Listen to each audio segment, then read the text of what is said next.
Turning now to the Middle East, Israel has been condemned for seizing a buffer zone in Syria following the collapse of the Syrian government and its authoritarian leader, Bashar al-Assad. Israeli Prime Minister Benjamin Netanyahu claims it's necessary to protect his country's security. Yes, several Arab nations are accusing Israel of violating international law after the Israeli military sent ground forces into the UN-monitored demilitarized area. The Syrian Observatory for Human Rights also says that Israeli tanks were spotted southwest of the capital of Damascus, which the IDF denies. The monitoring group also says the Israeli military has carried out more than 300 airstrikes on targets across Syria since Sunday, hitting ports, airports, and other military infrastructure. NBC News international correspondent Raf Sanchez joins us now from Tel Aviv. Raf, I know you're outside of the courthouse where Netanyahu is testifying in his criminal corruption trial. We'll discuss that with you in the next hour. But for now, what more can you tell us about these strikes, these reports of Israeli ground troops inside Syria?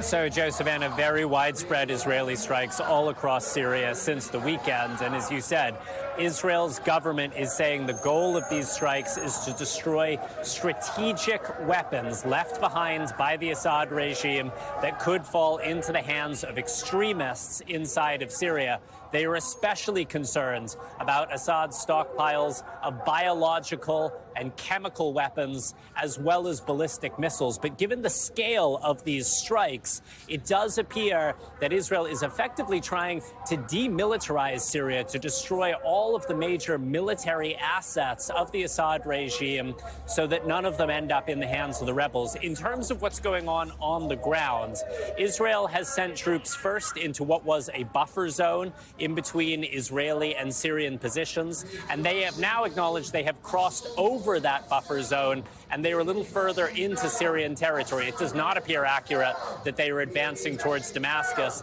but they are inside of what the world acknowledges is sovereign Syrian territory. The UN is saying that Israel has breached an agreement from back in 1974 by doing this. Israel is pointing out that agreement was with the Assad regime, and that regime has collapsed. Guys. We're also, of course, watching these next steps as we're discussing in Syria following the downfall of Assad. We saw the main rebel commander meet with Syria's prime minister to discuss a transition. What is the latest there? So these rebels are trying to convert their lightning-fast battlefield victory into a new political authority, Savannah, and they are trying to form a government now. They have appointed an interim prime minister. He is an Islamist who is in charge of the authority up in the northwest of Syria, where rebels have been in control for several years now. And there are big questions about what kind of government is going to emerge from this revolutionary chaos. The main rebel group, Hayat Tahrir al-Sham, Islamist, has its origins in al-Qaeda, but has really been trying to telegraph moderation, saying it is not a threat to minorities, it is not a threat to women, but the whole world is watching to see what kind of policies this rebel Islamist government will put in place as it takes power.